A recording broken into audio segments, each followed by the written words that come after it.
Good evening, everybody. Welcome back to Race Rivalz. Adam and Clinton here, as we try to be every week. Some weeks on time, some weeks on. Yeah, I think we all try to be. We try and be at least on Tuesday or as close to it as we can, right? Like last week, we had to push back an hour, but it happens. I see where you went there right off the bat. Clint, how far do you commute for work? What day of the week?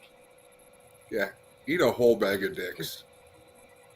Some of us have to leave the house.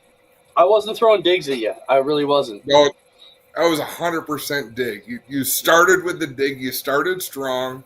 I promise I wasn't digging. I was just trying to say we try to be here at Tuesday at 8, but I wasn't even.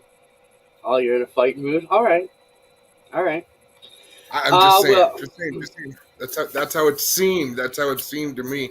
But it's racing season. The shootout happened on the weekend, so I'm a little bit feistier. It's not off season anymore. Yeah, we get rolling right away. It's the season is upon us. I think the last thing on our rundown this week is that Florida is alive and well, and things have been rolling down there for a while. If you look at the rundown on the side of the screen there, you'll see we're hoping Andy Jankowiak can join us. If you're not familiar with what happened, he won the indoor championship this past weekend. We'll also talk to him about his ARCA preparation and what's going to happen as they get ready to go back to Florida himself. And Andy drives a million different things. Maybe he's got other plans for Florida too, so who knows where he will pop up. They're going to talk to Kendra Adams and Jake Sheridan. They're both going to join us together. I don't know what to say about their deal, but they've been together for about 6 months or a year now. I don't know how long it's been, whatever. But both good friends of the program. Why don't you know what to say about their deal? I don't know. How can you talk about someone else's relationship? Who knows? But we'll find out what they're.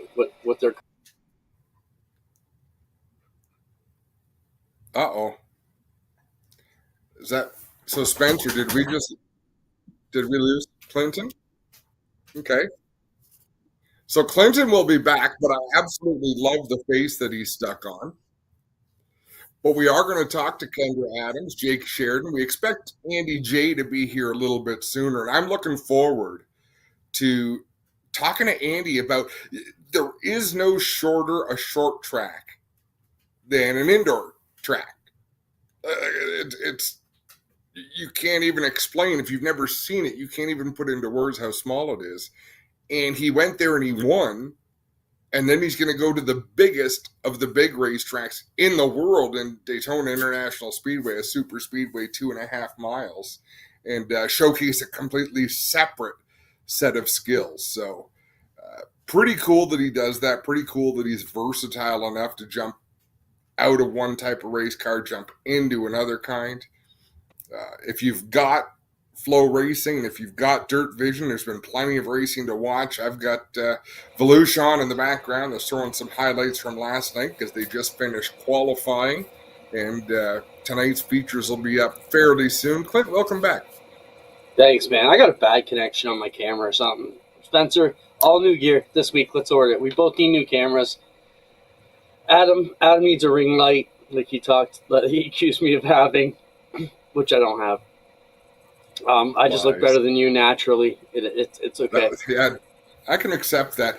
I was talking while you were away, Clinton, about how cool it is that Andy J goes from winning on an indoor track, which is the smallest track you can conceive of. Like, it makes Bowman Gray Stadium look like a speedway. And then he'll go to Daytona, 2.5 miles on the high banks where you put your foot to the floor. Like, just the versatility to be able to race those type of different cars with such skill is impressive. And we got to give a big shout out. Sorry, Clinton. Charlie Sandercock qualified in the top 5 for both of his qualifying sessions tonight. So for tonight and tomorrow night. Oh, that's good. Yeah, it's a tough field down there. Even when you look at the 360 field from past week there, Lovey's was telling me, other than the Nationals, this is probably the toughest 360 field. So just getting in it is tough sledding. C mains, B mains, you got the alphabet soup every night. And just takes a bad draw or, even the guy in front of you fluffing on the start and you're out for the night. So those nights can be long. Definitely good luck out to everybody down in Florida. I mean, I saw Glenn took a bad wreck there on the weekend, wrecked one of his cars, but they're getting the 410 ready for this week, so it'll be a blue. I see. I think it's next week they're going over the asphalt stuff, so pretty crazy. Lots of our guys are racing down there. Hey, Spencer, wasn't it Wayne's World? Well, Clinton, you might know this better than Spencer. He's kind of young. Where Wayne disappeared in the one show and Garth had to, like Dana Carvey had to try to host himself and just absolutely froze. We need a screenshot of that. So if anyone on the show freezes, automatically their frame fills up with a picture of Dana Carvey as Garth frozen in front of the camera. You just put my terror face on from Brighton.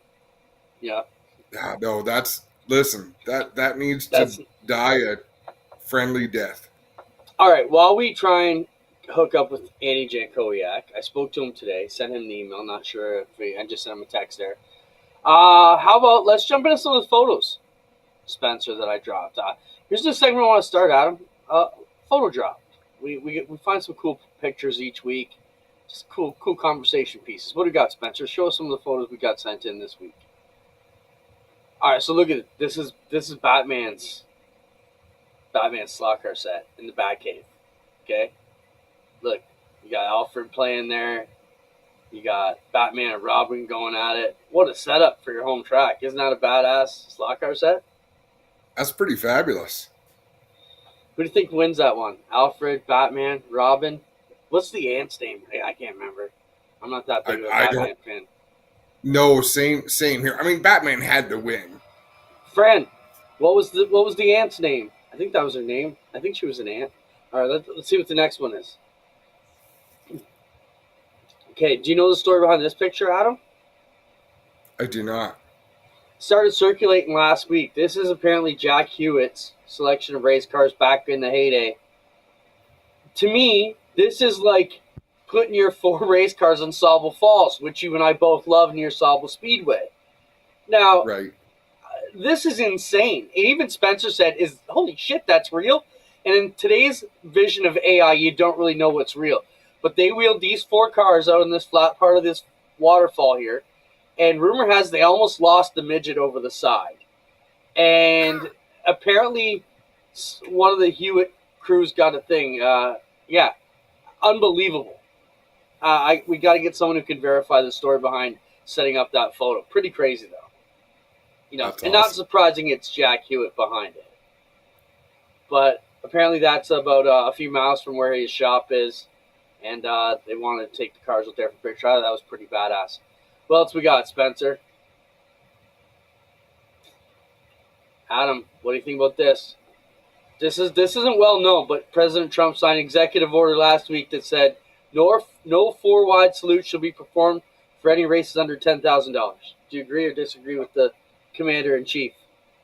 I love it. I'm the 4-wide to me is a little bit dated. It's a little, been there, done that. Yeah, I agree. Did you see the 360s for the ACS went 3-wide last week? No. Yeah, they couldn't do the 4-wide because that's what the World of Outlaws do. But now they're the little brother because they're owned by World Racing Group. They do the 3-wide now. So we're getting Andy. I see his picture coming up, so he'll be with us in just a moment, which is awesome. And we got one more pick.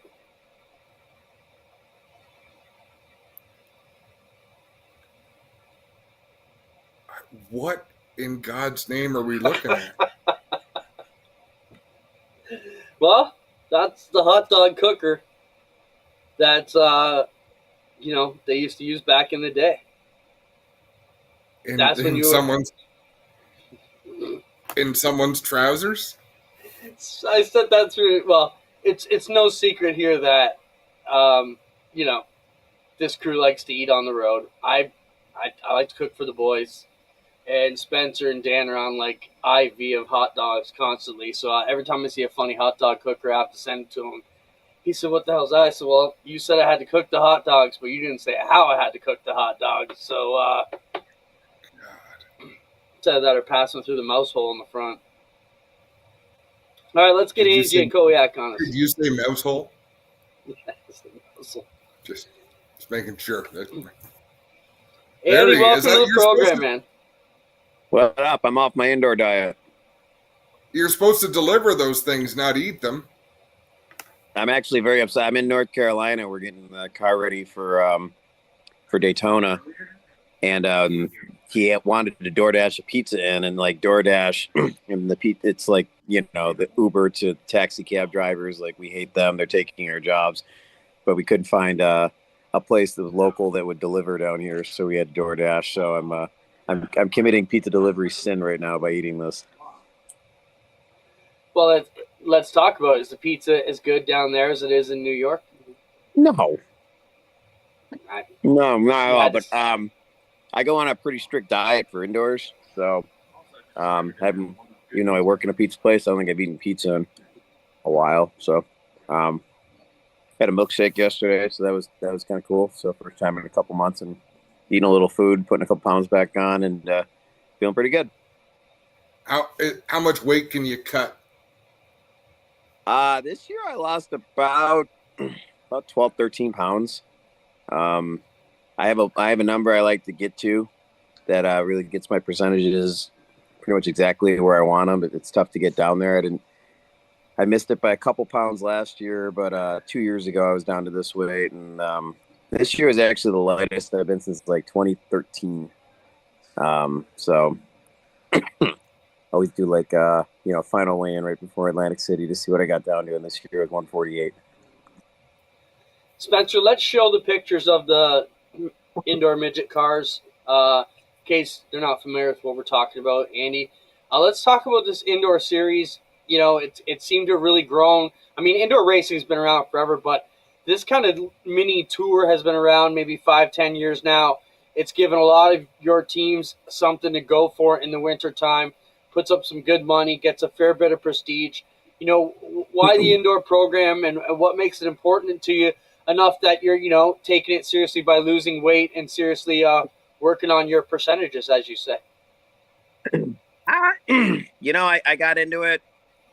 You know, probably I've been going indoor racing with the series, with the indoor auto racing series, and Lenny Salmons and Danny and all them with the Area Auto Racing News Club. That since probably about 2011, 2013, I started driving for Hoddick and got pretty serious about it, and then started doing my own thing in like 2017, which is the car that you saw there, and you know, it started out as something fun to do in the winter, and you know, now, you know, they race for some pretty serious money, and you know, it's just an overall good deal. I never invited anybody that hasn't, you know, come back every year after they came and checked it out, because it's exciting racing. It's something to do when the weather's not too good and there's nothing else going on, and you know, you go to Atlantic City and everyone kind of makes a little vacation out of it, and Allentown's pretty cool to go check out too. So it's something that my whole family's kind of gotten behind, so it becomes like a vacation for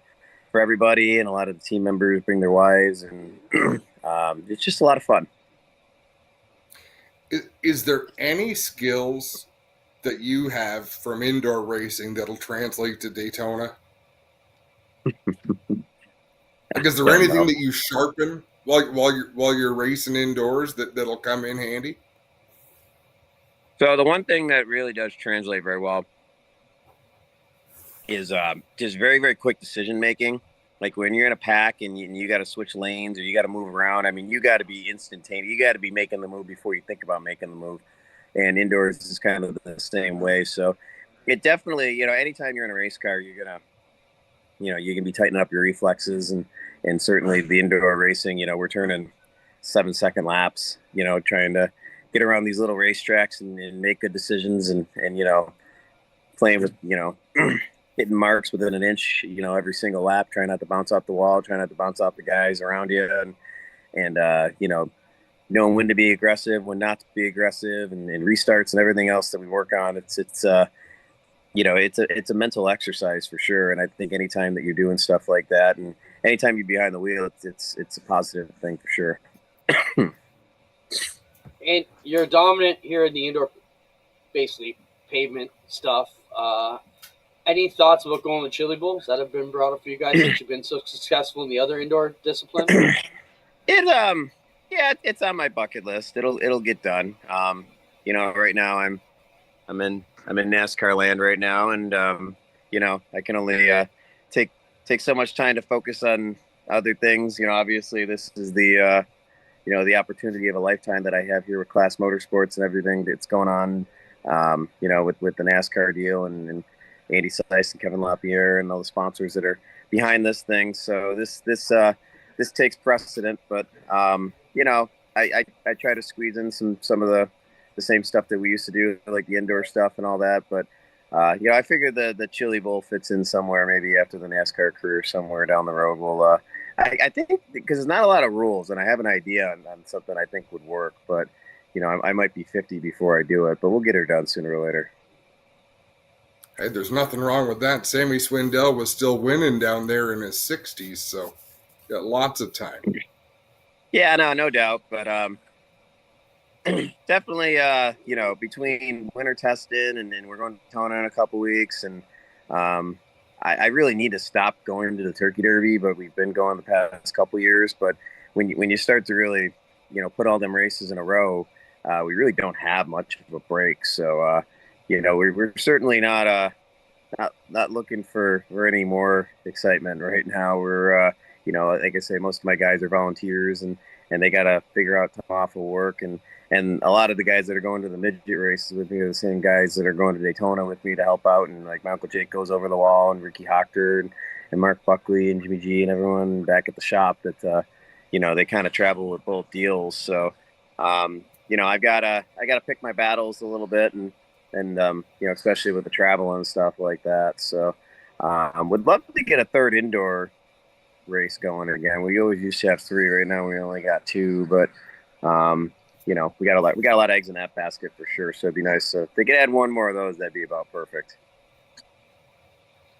Andy, let's switch it over. The car's behind you. Maybe tell our viewers who aren't familiar with what your situation, what does it look like going into 2025? And, is it a full season? What class are you going to be running with down south? So we're going to run the first 6 races with the ARCA Menards series. We're also going to go to Rockingham, which is part of the ARCA Menards East series. So the first week of June, we'll have 7 ARCA races under our belt, and we're going to have some exciting announcements coming up here in very short order as we get a little bit closer to our opening race at Daytona, which is going to be on Fox this year, by the way, on February 15th at noon. So make sure you're tuning in for that. So, but we got some exciting sponsorship announcements coming up, and right now we're kind of sticking to the conjunction races, which are races that align more NASCAR Cup Series types of weekends. So we're going to go to Daytona, we're going to go to Phoenix, and we're going to go to Talladega and Charlotte and Kansas. And, we'll be racing on Friday and Saturday on weekends where the Cup Series is going to be racing on Sunday. So, half of the ARCA schedule is standalone races that are short tracks and dirt tracks. And that's usually the half of the schedule that we haven't followed yet. But if the right situation came along with partners, or if honestly, if we're doing really good in points after the 6, we may take our chances and try to keep going and see where our cards fall. We got a really good situation right now. We've got a really good ownership group, and we have a little bit of flexibility there. So, probably it's really just going to depend how things are going. Last year we kind of got off to a little bit of a tough start with the wreck at Daytona.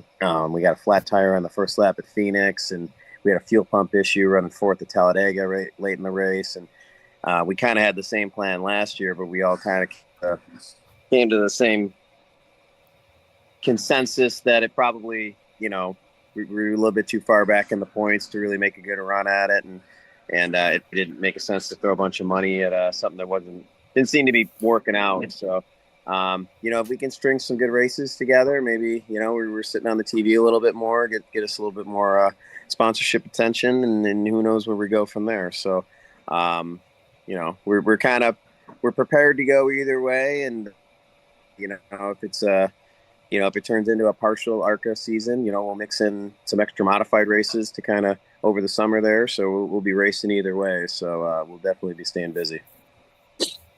How exciting is it for you to go to a place like Rockingham where racecraft really plays into the picture. You know, as a veteran racer, that's got to get you excited.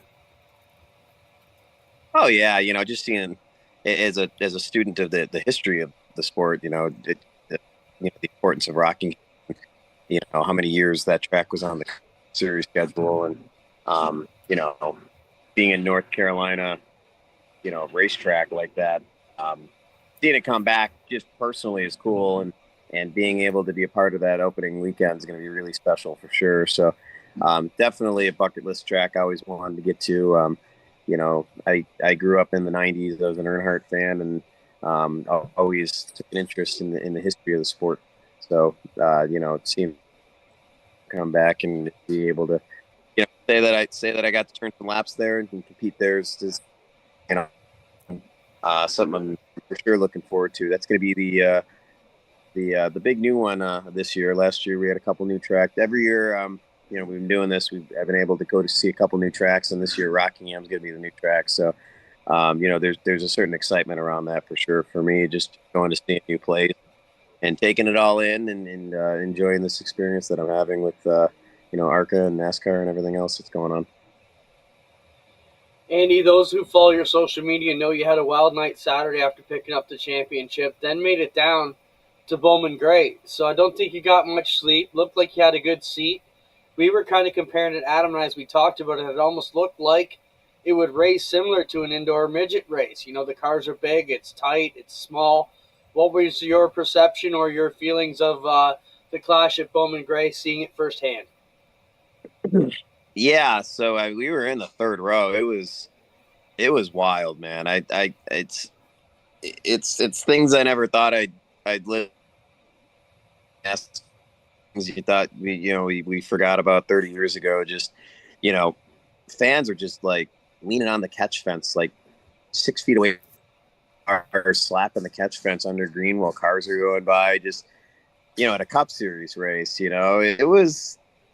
Obviously Bowman Gray is his own experience with the fans there, and then they really get into it, and they're definitely raucous, and it's just taking that experience in alone was interesting, and seeing the NASCAR Cup Series stars out there running around Bowman Gray was really cool. I've never said that I've been much of a race fan. I hate not being out there. It drives me nuts. I've never been able to sit in the stands as well and take in a race, but that was something I was really, really cool to be a part of, and seeing that all unfold. It was cool just to see a Cup car out at Bowman Gray, and they raced really well. I thought it took them a few laps in the clash. I think a couple guys had to take care of themselves there early. They were causing a lot of the ruckus, but I mean, they would get that nose down there, and they'd run the curb, and they weren't really driving into each other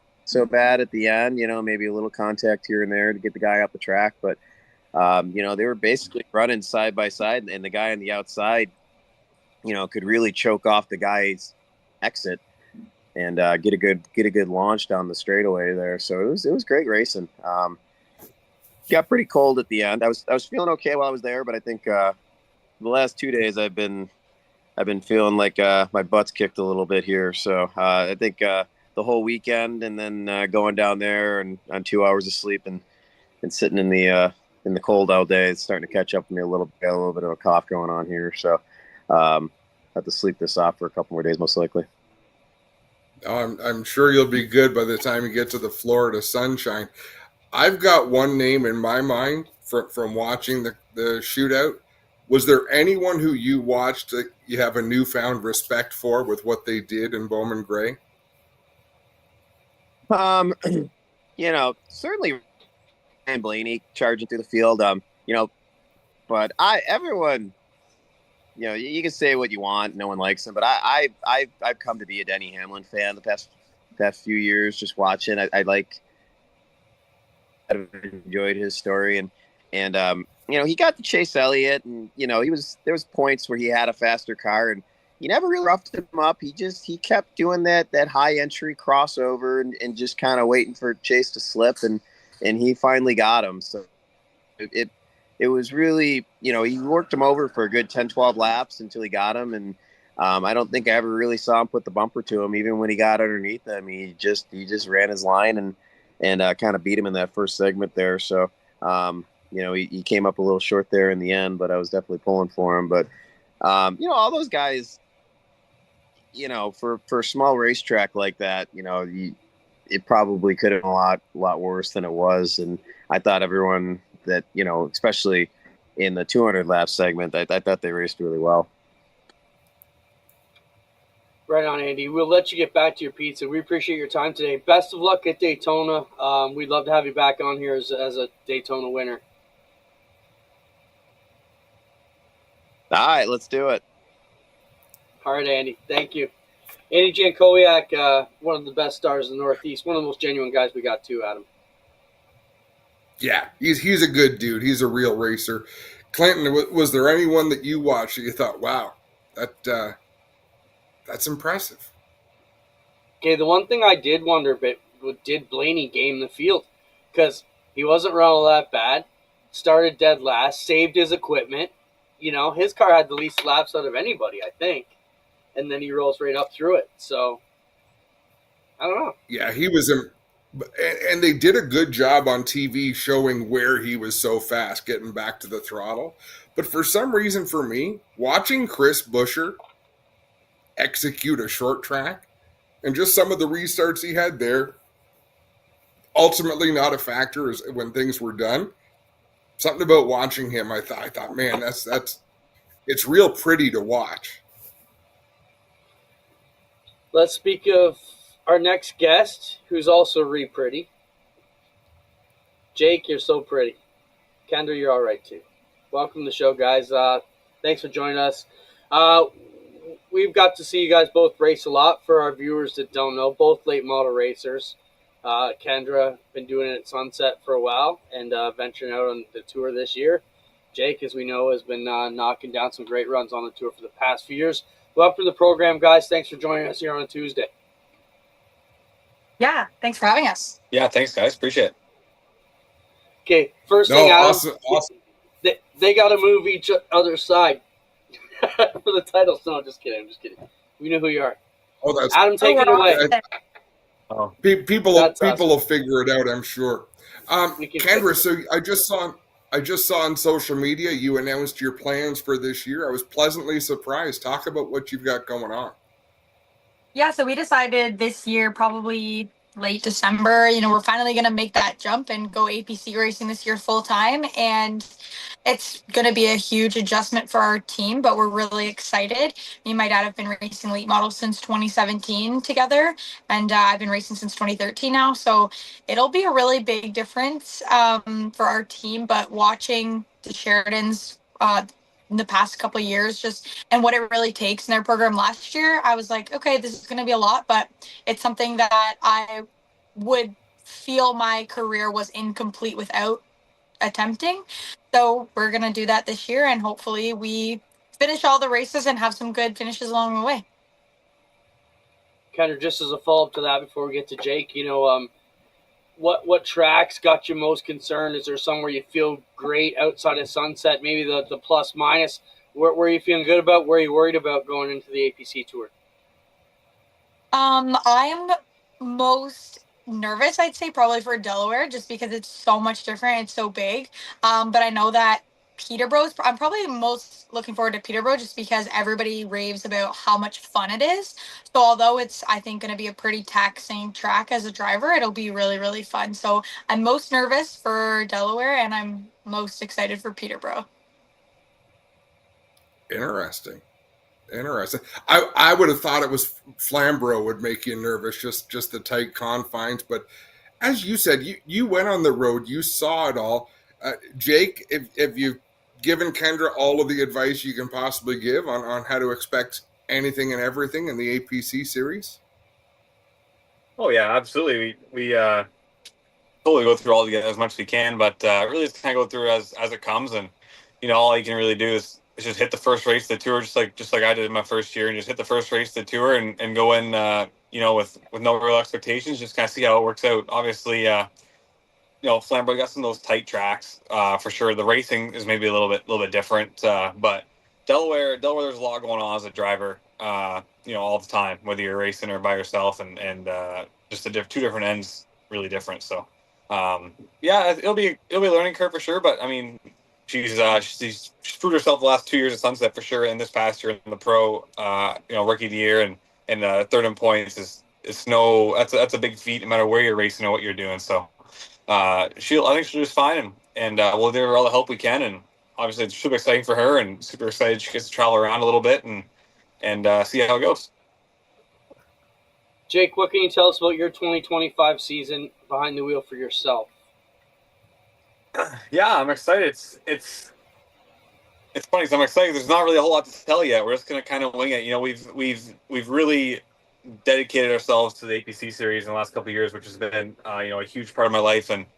And although I feel like I've kind of let myself down a little bit in the APC kind of stuff. I haven't not super happy with the results or how that's turned out for me necessarily, but it's been a huge part of my life, and I'm super thankful for the opportunity to be there and to be a part of that series as it grew. And really, really want to keep that. Like, my heart is really in template late models, and gonna do as much as we can of that next year. But just kind of going with an open mind and so committed to running that full-time tour, and it's really challenging to run anything full-time. When you get that many races, and as I start getting older, and a lot of priorities and a lot of things already committed to in my life and work and all that kind of stuff. And my work schedule is pretty demanding and pretty last minute. So I work out of town a lot, and it's hard to get there for every race. So this year we're kind of going into, as far as the template pro stuff goes, just kind of an open mind. We're really hoping to run as much of the APC series as we can, and we're for sure going to hit at least one of the races at every track,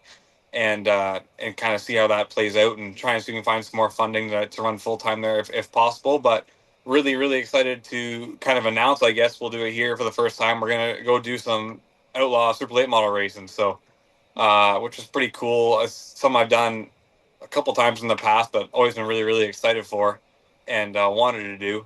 And we ran 2 races, I guess, in 2017 it would have been, and one and finished third in the other when I was running my first year of late model. And gonna kind of go back to that a little bit and run some milestone races there. Not 100% sure on the schedule right now as far as some details, but looking like kind of quite a few races to add together here between some pro stuff, and we're gonna hit some super races in Michigan, as well as some of the milestone races I've always wanted to hit in Canada. So gonna definitely make it to Delaware for the super race, definitely for Peterborough. Would love to get to some of the big money races that people are putting on around here. There's some people in the super community that are doing some great things around here right now and putting up some big purses, and I would love nothing more than to go and support that for all of our short track races here in Ontario. So kind of a little mixed match schedule. There's nothing really nailed down 100% yet. It's kind of early to say for me for all that kind of stuff, but definitely going to see us in a super for some big events, and definitely going to see us in a pro 100% with support the APC tour as much as possible. And if I could do it full time, if the opportunity came right, I would make sure I made that work. Jake, whose car are you running? Is it your own family run super late model? Yeah. So we're putting one together here, and working closely with a really big supporter of ours, Mike McCall, to kind of work through how we're going to do this and what we're using yet. And there's not a whole lot of details there I can release yet, but looking forward to it. And like I say, it's pretty early for me. We don't usually do anything kind of until this time of the year, kind of start rolling. And selling our old pro late model was kind of a big deal for me. So got that out of the way, and now we're on vacation here in Florida actually right now. So we've started to get the ball rolling, but it's going to be a really busy spring when we get back to kind of getting the ends tied up and put together. We appreciate you joining us. I didn't even realize you guys were away, so it's cool you take the time for us. Jake, obviously that's an interesting thing. I want to talk about your guys. Ronnie, Mom, you got so much going on between Nick's program on Fridays with the 360 Sprint Cars at Rush Weekend. He dives into both, a wrench on what I've seen both your rides for Kendra and yourself last year. How does Ron hold up with all this? And Mom, you got so much going on. You guys are young, but does Ron still got the spirit? How's he holding up with all this? Oh yeah, he loves to be at the racetrack, man. He loves to do it as a family. That's how this all started. This was our family time together, and that's how we this is us going to the hockey arena on Saturday night or going out for bowling and dinner on Friday. This is what we do. We go to the racetrack and spend time together and yell and scream at each other until we win a race, and then we smile. But he's still there with us, and he loves being at the racetrack. His job has been pretty busy too recently. He's kind of branched out, do some more things by himself, and so business has picked up there for him, which is amazing. I'm so happy to see how that's all come together. And obviously, we both travel a lot, so it's hard to catch him in the shop all the time. But when he's home, he's out there and giving me a hand with everything from race cars to working on things like getting our camper down here to Florida for a couple of weeks for Washington Speed Weeks racing. And he's all over there giving us a hand and being with his boys. So really, really thankful for that and appreciate that. He's still as chipper as ever at the racetrack. It's awesome to have him there, and he's a big thing for me. Really, really great to have him in my back pocket as far as just support goes and little things he sees in the racetrack that sometimes us in the younger generation take for granted. So he's awesome. He's doing great. Mom's right there with us, and she comes every race she can. Hoping this year, if we do some races in Michigan here, we can travel around on the weekend. She can make it out there and spend some time together with her. So it's hard for her when we race Fridays or that she works late. She works nights. So, but it works out really good for this year, hopefully, and we can kind of get back doing what we want to do. That's the whole idea of this. I wasn't sure how exactly to come out and announce it. It wasn't super formal or nothing like that. But I hadn't really thought about it until you guys texted us this afternoon. But just really want to kind of have some more fun here, and some of the funding stuff was getting a little bit shorter here for as far as the weekly program goes. So a little bit harder to commit to that right now for us. And obviously we're searching hard to help make partners happy and, put something together to run full time. But with the pressure on it right now, we just kind of want to be able to go to the races we can and make an appearance where it works for everybody and just have some fun with it. Go to the races that are fun for us, and we're not rushing to get to quite so much, and just hit some tracks I've never been to before. Really excited to go to Owasso, and really excited to maybe hit up Toledo and some of those milestone tracks in Michigan. I haven't nailed down exactly which ones I'm going to go to yet, but there's some big races we're going to make it to over there for sure. And just looking forward to doing something a little bit different, a little bit of a change. We've been doing what we're doing right now for a long time, so really excited to kind of branch out. Jake, and Kendra, I'm sorry, we're not ignoring you, but I got to follow up here with Jake, because you keep using the word fun. And if I had to pinpoint one thing about you that I wish you could change, it would be to have more fun. Like, you're so laser focused on winning. I've seen you apologize for finishing second when you're in a victory lane interview. I love hearing you say the word fun, because I would love for you to be able to take more joy out of what you do. I know it's your competitive spirit, but if you could smile at a racetrack, it would be a whole new ball game.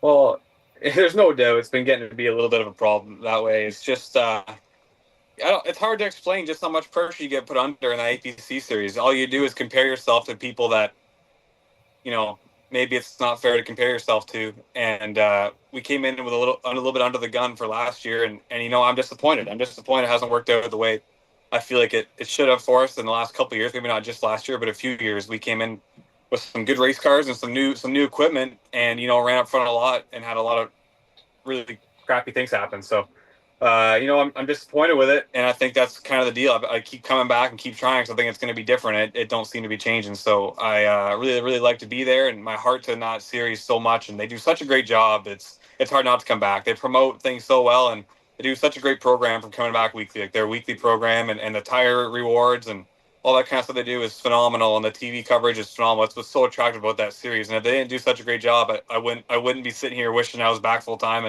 and wanting to be there even with all that. So I think just taking some of the pressure of it was the idea. If I end up maybe not running full time, or if I have something else in the back burner that I can do for fun for a couple of races, it's just going to take so much pressure off, and hopefully do something a little bit different away from some people that you see every week that maybe takes a little bit of pressure off. So just awesome.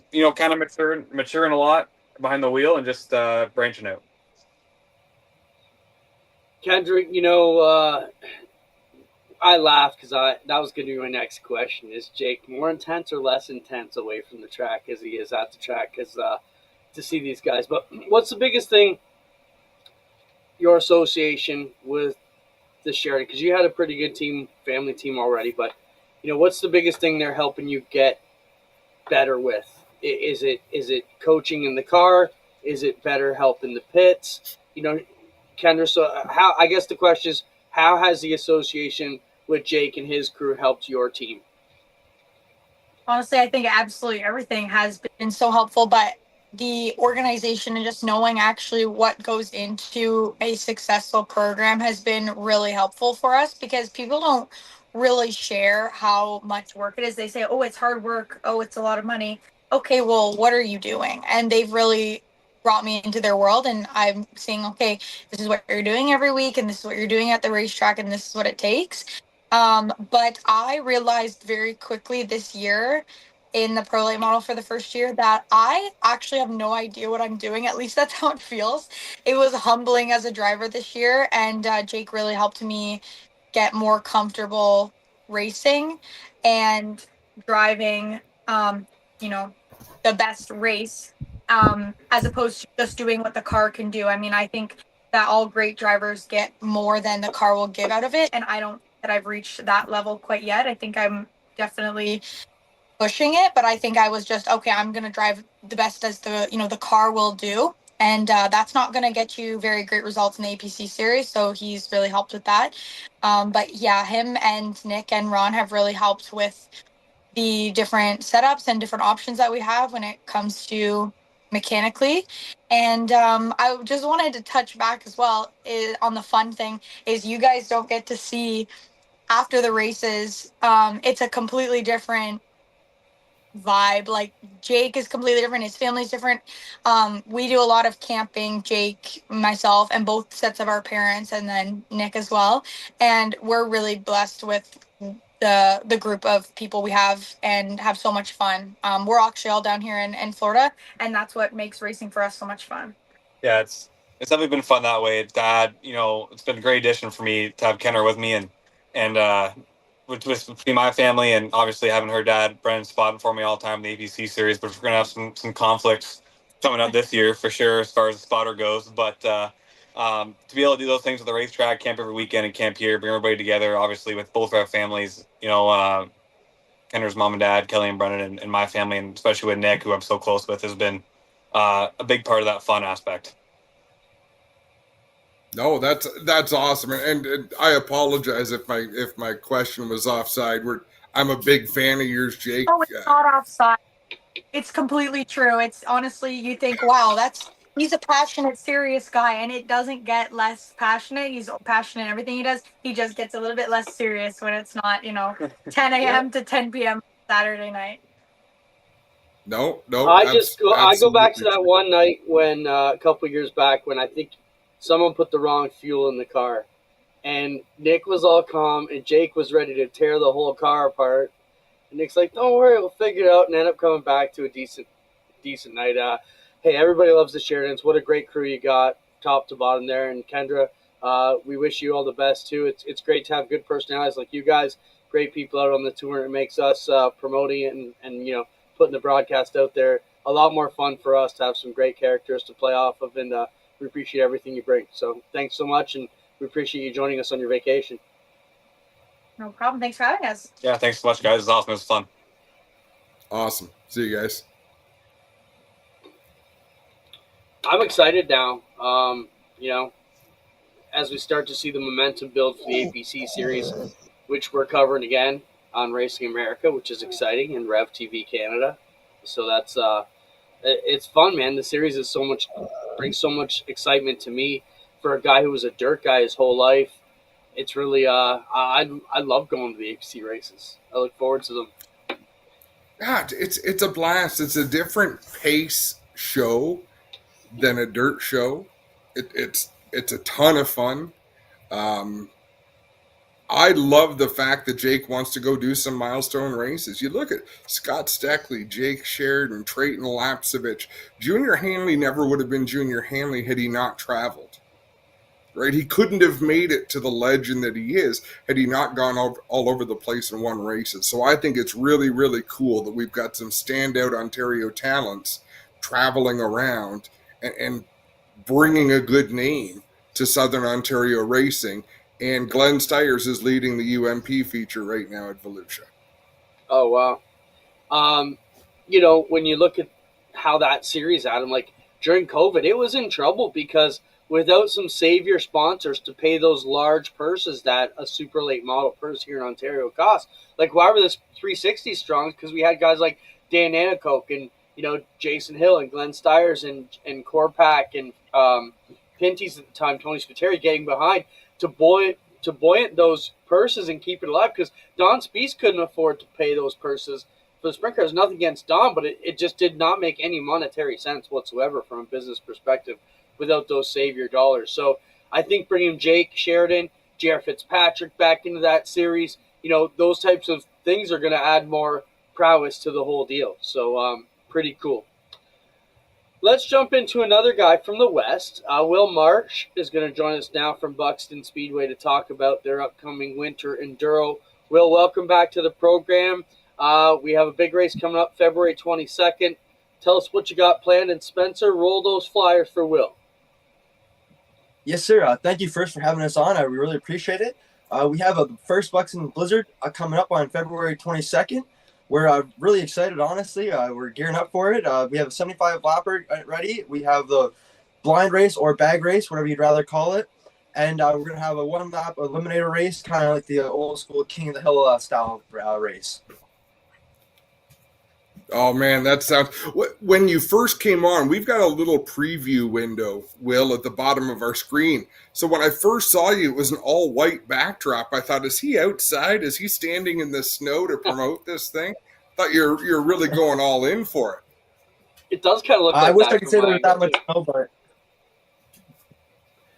Will, last time we talked, or maybe one of the first times we talked, you guys had just bought the Speedway. How would you say your first season at the helm of Buxton went?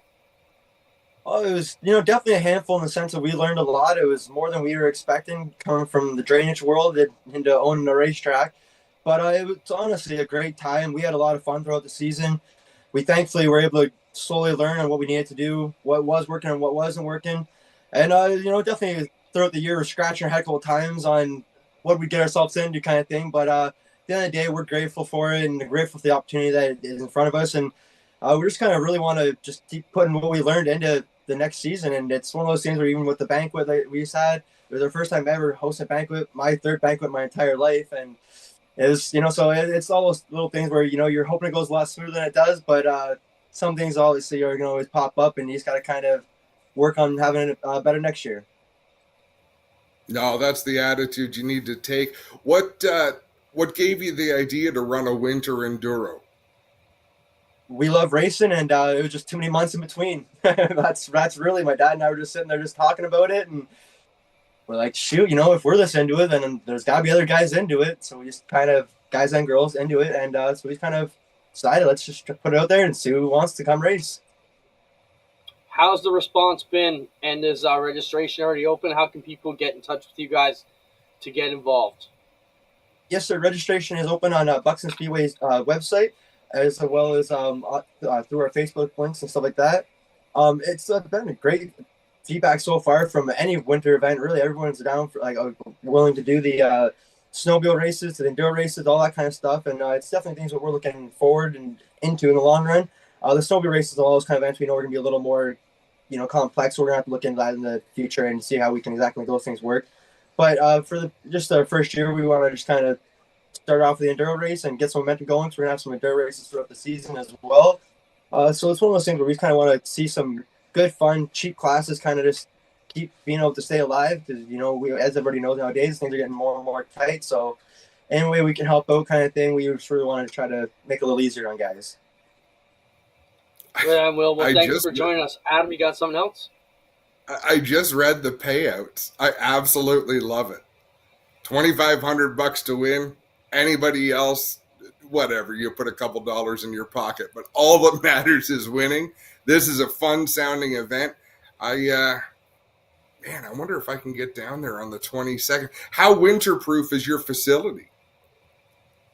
Honestly, that's what we've been doing all the month, pretty much in all last month, is just getting it more and more ready for that at this event, because it's not something that, as far as we know, hasn't really been held here. But we know there was a past event, but we don't know exactly what went into it kind of thing. So we're just really going over everything and just making sure that we're ready for this event and making sure the bathrooms and all those kind of things are, rewrite, because as you guys know, you've written for everything for the season, and so now we're kind of on doing some of that stuff right now.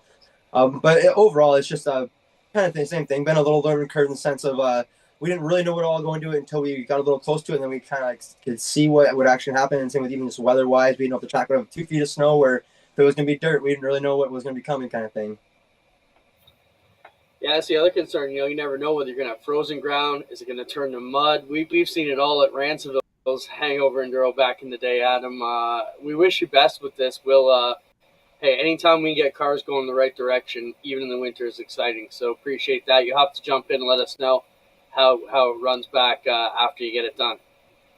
I really appreciate that. And honestly, that's right now we're actually just trying to get sponsors for this event so we can make the purse a little better for the entire field, because this is something that just is truly coming out of Craig and I's pocket. Just out of love of racing, kind of want to see cars on the track. I'm actually going to have my girlfriend make her race in debut and kind of go from there. And, just little things like that where we just want to, it's really just at the end of the day for us, it's about racing and, just having fun. And we want to see as many guys out here as possible. So we're just hoping we can get some more sponsors on board and want to increase the payout and have more guys come out and make a great event.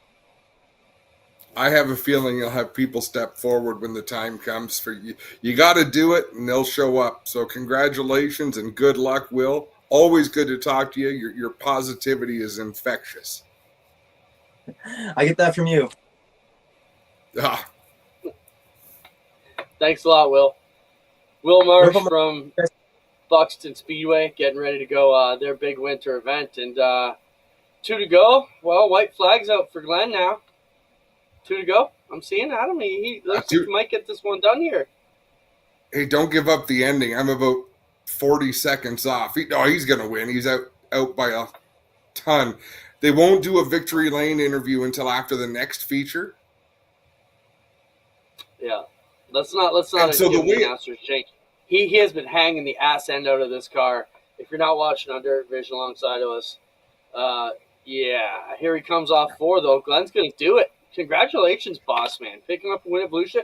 And Adam, if you recall, in our pre-race, in our preseason kind of promo days, that was the one class. He said the UMP, I'm closest to picking up a win, and that's going to set him up good for the rest of the week. So congratulations to the boss man. So finally getting one. They actually do it. So he's in the middle group. Yeah, so 3 and 3, right? Yeah, the next feature will be all faster cars than what were in this feature.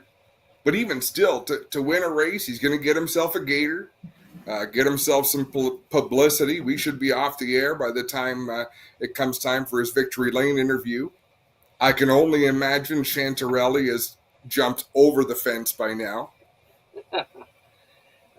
They've been trying it this one for a few years now, so good on them. And he wrecked hard, right, Saturday night. So bad. Good, bad. Good to see him rebound here with the win. And Adam, let's switch gears. You went to Flamboro's banquet and hosted it on Saturday, and saw some cool stuff go down. Let's talk a little bit about Flamboro and John's program. You win, you pave it. What does that mean? So it was a lot of fun to go and do John's banquet. That's where I got my start. In fact, they gave Cable 14 TV a recognition plaque, and it dawned on me that's where I got my first TV opportunity. So I've always had a soft spot for Flamboro. It was a challenging banquet. The caterers had problems. A lot of the guests don't realize that the challenges the caterers had when they showed up and tried to deal with the kitchen there. Anyhow, John Caselli and Frank Caselli, they got generous. They gave away season's passes for everyone with perfect attendance. They'd never done that before. I think they used to give $100 each. The season's pass is basically valued at about $1,000, Clint, if you go to every race. So they gave those away for everyone with perfect attendance. And then when they started the door prizes, the first 5 door prizes were $200 cash money, handed to them by John Caselli. And then because they've been open for 53 years, John was hoping Lotto Max wasn't going to go Friday night. He went out Saturday and bought 53 Lotto Max tickets. And it was a little bit painful because we gave them away one at a time as door prizes. But the deal was, if you win the lottery, you have to pay to repave Flamboro Speedway. If you're not willing to take that deal, don't win the prize. Don't come up and collect if you're not willing to pave the speedway if you win the lottery. Oh, that was kind of neat. You know what? Here's someone 80 years old and still being creative and having fun, and he really takes it to heart. And we're just lucky. And, chatting with him, some of the things he's done, he is not using money that he made from racing. He is spending money that he's made from renting his facility out to shoot movies and things like that, because the racing does not make enough money to pay out the kind of purses that he pays out, the prizes that he gives out. So he's actually taking money he has made elsewhere and giving it back to racers. John's definitely one of the old-timer guys who loves the sport, does it even through the rough years. Even when he's still, some weeks are miserable than others, but John's always there. And let's face it, John wouldn't be able to function without his racers on the Saturday. You take a Saturday away from the track, John wouldn't know what to do. Even with he wouldn't, everything going on, he'd be lost, as we all would. You take Fridays away from me, I'd be lost too. And before I forget, congratulations to John and Frank. In a week and a half, they will be inducted into the Canadian Motorsport Hall of Fame. And that's a well-deserved honor for 50-plus years of promoting car races. Yeah, definitely. As we mentioned, Florida's rolling. We just talked about Glenn picking up a win. Volusia, of course, New Smyrna, everywhere gets rolling off this week. It's going to be exciting. Lots of races. I see Trayton announced he'd be racing the pavement stuff. I haven't heard much from Stackley. Do you know what they're doing? Did he follow through on the ARCA deal? I don't know. You're saying no, he didn't, or you don't know? I don't know. These deals are so fickle. Yeah, could happen right up to the last minute. All right, we got 2 segments left. Brickin Fast race cars. I don't know if you've seen these, Adam. Did you grow up with Legos? I was a huge Lego kid. I loved Legos. I wasn't a huge Lego kid, but I grew up with Legos. So a company here is making, I don't want to say knockoff, but they're making Lego race cars or Lego brick-built race cars. Okay, let's call it that. Show some of these images and some of the videos, Spencer. Brickin Fast race cars. So you can find them on Facebook. That's where I found this. Kind of neat, though. These are late models. So there's the sprint car made out of, bricks. I love it, man. Like this, I'm going to flip for this when I was a kid. There's a kit that comes with decals, too, so you can get it and really do it up. And some of the biggest stars already have their cars and decal packages ready, which is exciting. There's another look at the brick-built sprint car. I love this, Adam. Even whether you're an adult kid, there's the late model. They even have that's very cool modified as well. And this is badass. There's I agree totally. Go back to that last one, Spencer. That could either be a mod light or a UMP car, I guess, depending on whichever way you're looking at, right? But I thought these are awesome. There's a look at the late model, all done up and deckled out. Now, Clinton, this is proof. They're modified. This is proof that not every idea has been exploited yet. Right? Just when you think, how could someone think of something new? That's really cool. I thought it was cool. I spent a lot of time on their website, Brickin Fast Race Cars. Check it out on Facebook if you want. You're right, Adam. There's so much going on in the world, and to think about how far we've come. Even since you and I started doing this, the technology has changed immensely. The thought of us being able to even do a live stream was a $250,000 proposition 25 years ago to stream anything live, and here we're doing it 35 times a year. You got your start on AM radio. If you wanted to be heard, you had to go to a radio station and pitch a show and do it, and that's what you did. Well, same with you. You wanted to be a writer, right? So you went and pitched yourself to the papers and started freelancing, That's my message to the young kids. It's never too late to start. If you're going to school for something, you don't have to wait till you graduate. My first year, I was buying radio time and going for it because it's It's what we needed to do. We talked about the Clash at the Madhouse. We talked about Show 55. It's Burger Barn Videos of the Week. Another, as you know, tough week for the Burger Barn. Pretty much been demolished. They haven't said whether it's going to fully rebuild, but they did say we'll see you again soon. So hopefully Jay and Celeste put that place back together. I don't see how you can. Mega successful. Lines up every weekend. Portions. Who ever said a bad thing about the Burger Barn? Nobody that I know of. So I hope if that's what's in their hearts to do, I hope that's what they do, is rebuild. Yeah. If it's in their hearts to move on and put it in the past, I'm glad we had it for as long as we did. You know what I mean? It's whatever they feel is. I want another burger. I want another one. I'm not happy. We need more. And just think about the race fans that went there. Yeah. Okay, let's talk about the future and the economics of the situation here in North America. A lot's going to change out of it. I think we dodged a major bullet yesterday with the tariffs being staved off for 30 days. I asked Erica Bicknell to come on tonight and talk about, from a manufacturer, parts supplier side, how we can, band together as racers and suppliers and make sure this happens. My thought is to buy now. I'm not an economist at all, but if you're buying or thinking about buying parts, if you could collect those sponsor checks and get your stuff purchased sooner than later, you're probably, I don't see parts going down. So that would help the deal a bit, and maybe your budget long term if you can buy now. But we'll try and get Eric on in the next week or so to talk about how this could affect things in 30 days if they don't work it out. What else do we have to talk about? I think the most important thing, Clinton, is keep living. Keep doing your thing. Are these troubled times? Well, I'm not sure. There's something, but we're all still here. We're all still breathing. Yeah, I have been sucked into the politics black hole the past few weeks or month, and I'm just surprised how many people on Facebook are letting the crazy show because of politics, whatever side you're on. People I thought would never go down certain roads or down those roads are just like, wow. So I'm very careful to shut up and keep my politics to myself. My dad, who lives with me here, Gary, he thinks I'm crazy. I know it. I know you do, Dad, but it's okay.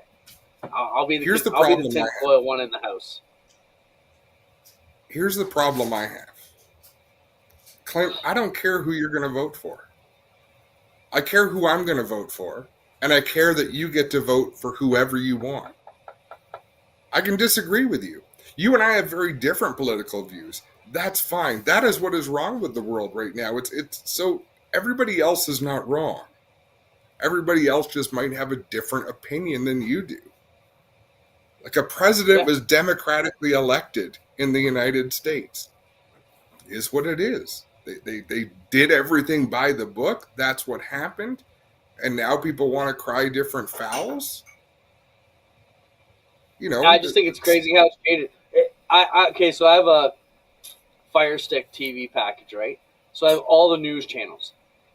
You go to one channel, I can tell you exactly how they're going to skin it. You go to the other channel, I can tell you it's totally the other side. Like, same story, two different swings on it. But let's move on to something more fun. Burger Barn Videos of the Week are always fun for us.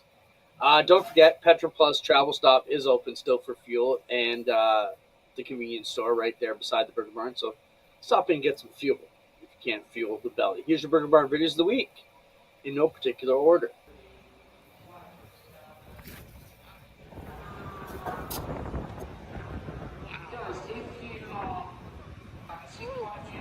This is a fire, I believe, at the 24 Hours of Daytona. Pretty wild, though. I wasn't expecting to see that one. So, like, what is that? But yeah, I'm pretty sure that was a fire during the Rolex 24 at Daytona, or the practice leading into it. Those are dangerous situations. You were over there with Matt Williamson's trailer caught fire at Dirt Week, and that could have been terrible because everybody's packed in there like sardines. You had nowhere to go to get out, and thankfully the fire crew did it. All right, what else we got, Spencer? Great job! Okay, stop this. Solid. Okay, so we've been showing you videos of the kids going crazy. Adam, you taught me we have to show both sides of the story. So this is another one of these videos where the kid gets the bike. Listen to dad run behind it and scream, "Lift off! Lift off!" Okay, let it run.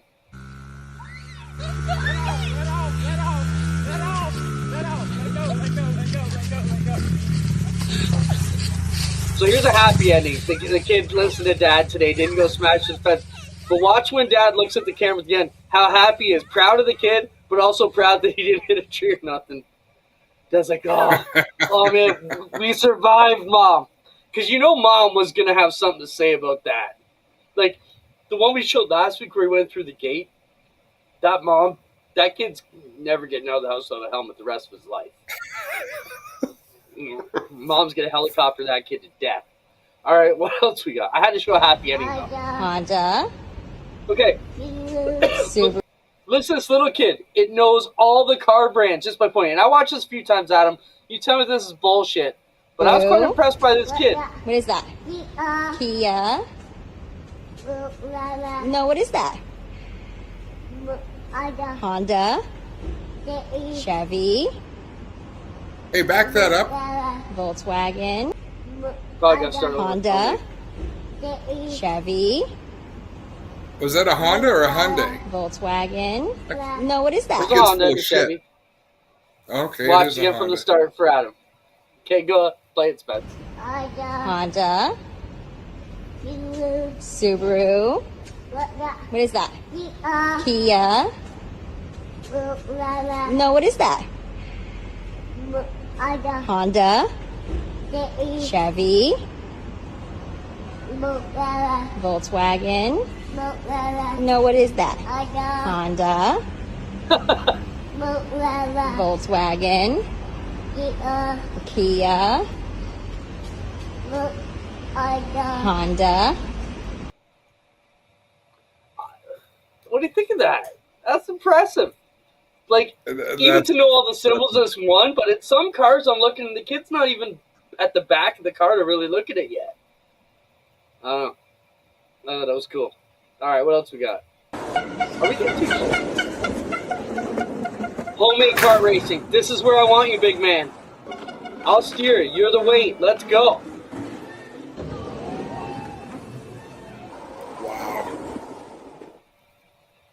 You get arrested in most towns for doing that, but somewhere in Latinville, they're encouraging it. Looks like fun. Homemade karts, no rules, just go for it. Helmets? Nah. You want to smash up your enchilada, go for it. All right, what else we got? Who's the most illegal Formula One driver? In 1977, at the German Grand Prix, Formula One fan Hans Heyer, who had never driven a bolide, got a shot at the big leagues. During qualifying, Heyer placed 27th and didn't make it into the race, but being a local, he knew how to game the system. He bribed the marshals and, using gaps in the fence, snuck onto the track. Did the officials even notice? The fans in the stands were going wild, and the journalists only noticed him later on. Turns out the race officials were too busy enjoying their cake to spot the extra driver. Heyer kept racing lap after lap until his car broke down on the 9th lap.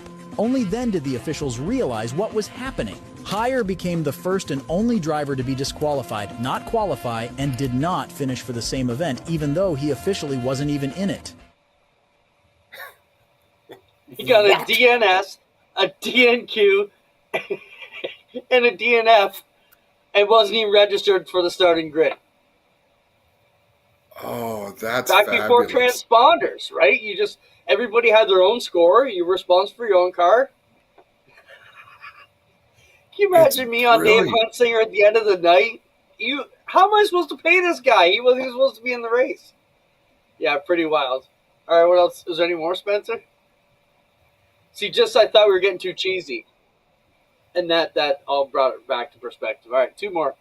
Weight of your trailer up front is so important. This is a good demonstration, Adam, about setting up your trailer. So if you're a race car team, and you got that WAG, showing you how, if your weight's too far to the back, how your trailer's going to tow. Play from the start there, Spence. You can see here that it will cause it to go into a horrible wobble and possibly cause a wreck. So be smart, keep your weight up front, and be... Show it one more time, Spencer, with the weight on the front. weight of your trailer up front is so important. If you put it to the back, you can see here that it will cause it to go into a horrible wobble. That's and cool. possibly See, now that's cause a good wreck. use of a treadmill. Yeah. But remember Twitch It towed our trailer to Delaware and said the thing tows like shit? I probably just had the thing all loaded wrong. All the weight at the back. And it, I mean, some nights coming home from Sunset down that 400, it's swaying pretty good. Stop with the speed comments. I'm not going to talk right? about the trailer swaying, because every time I pull the damn thing, Spencer and Daniel throw a fit thinking I went off-roading. Okay, dude, I have the thing just floating behind my truck. The 3 times you've towed it anywhere, one time you knocked the fender off the side. Second time you backed into something in your driveway. The third time, everything of it was on the floor when we got back. I have never hit anything with your trailer. Spencer, did he not show up to Peterborough without the fender?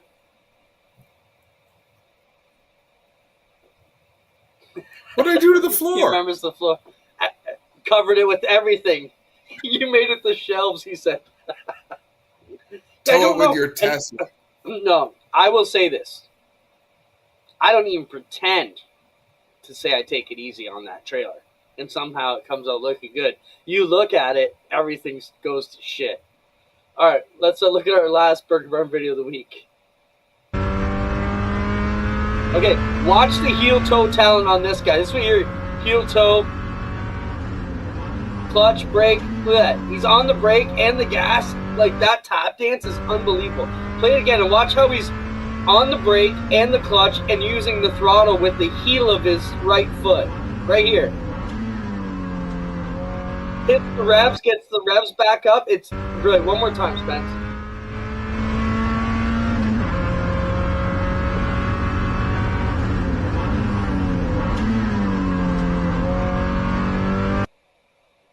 So what's that going on is old style brakes and old style transmission that you have to use the clutch with. So they have to tap the brakes twice to get the pressure built up in them.